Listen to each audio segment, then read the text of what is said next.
For our project, we focused on the production of cassava in Central Africa, specifically in the regions of Nigeria, the Congo, and Tanzania.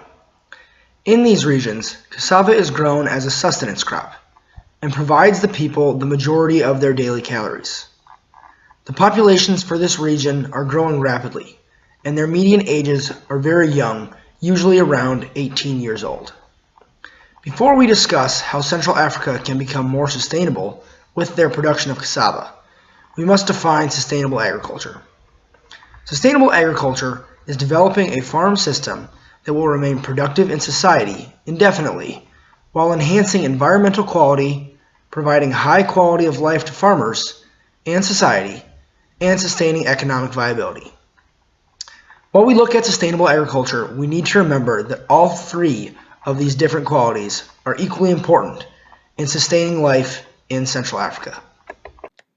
Agriculture in Central Africa consists of small farms that produce about 80% of the food, and large-scale agriculture that is the norm in the United States is almost never seen. These small farms use practices such as simple tools and shifting cultivation instead of modern technology to grow food. In Nigeria alone, only about 33% of its land area is cultivated.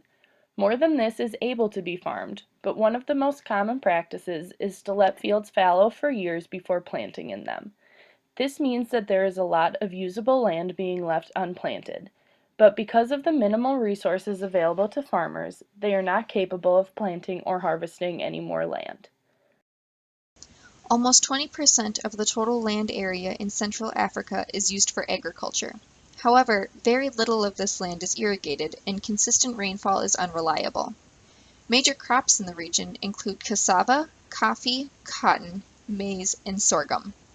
Many of these crops deplete the soil of its natural resources, causing the land to be laid fallow quite often. This makes the land less productive to farmers. Another threat to the land resources is land degradation due to erosion and soil compaction. Logging and tree cutting tears up the soil and exposes it to the elements. A number of policies have been passed to attempt to reduce the amount of soil degradation in the area.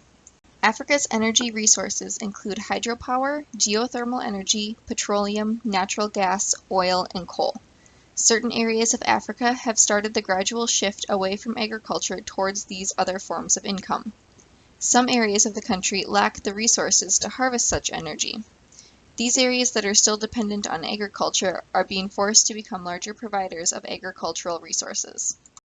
Cassava is classified as a tropical plant, requiring a warm climate, abundant rainfall, and a light, sandy soil. However, it can still grow in nutrient-depleted soils in cases of extreme drought. It appears to be the miracle crop for sustenance farmers, still producing food in less than ideal conditions. Despite these qualities, problems have surfaced in cassava production systems. Continuous cropping is a common practice among farmers. This practice results in soil degradation in already sensitive areas. Economic constraints limit the use of nitrogenous fertilizers to address soil degradation.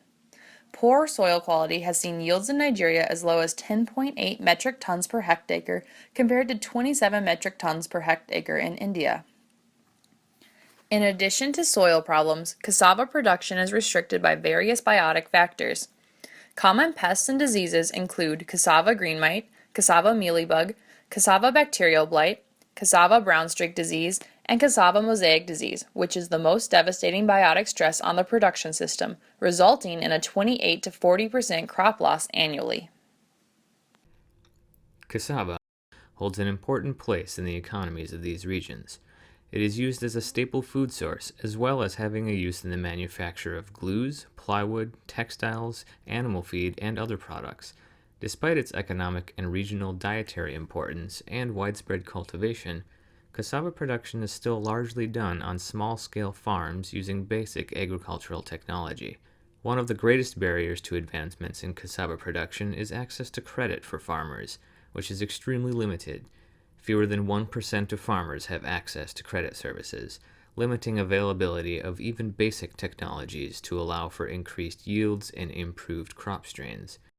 One is I don't have access to better yielding seeds. I don't have access to information on where I can get fertilizer if I need to get it, and the access to finance, which I need to plow my gardens, hire some people to weed and do the harvesting.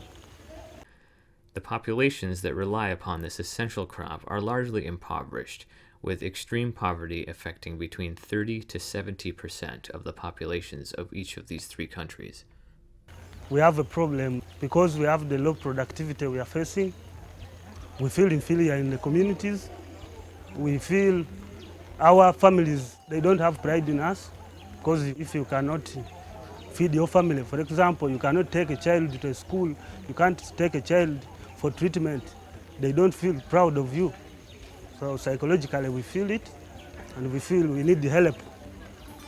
Achieving a more sustainable cassava production system is very possible, and there are many different ways that a more sustainable practice can be achieved. The first change would be introducing cover crop use in crop rotation practices.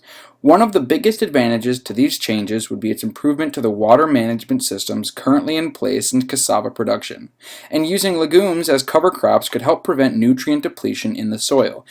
Another step towards sustainability would be to improve the efficiency of cassava production. This could lead to surplus yields, which would in turn generate disposable income for the cassava farmers, which would then allow them to adopt more sustainable practices on their farms. Another step that could be made towards sustainability would be the introduction of biotechnology. Using biotechnology, the nutritional content of cassava could be improved, which would help combat malnutrition found in Nigeria, Tanzania, and the Congo.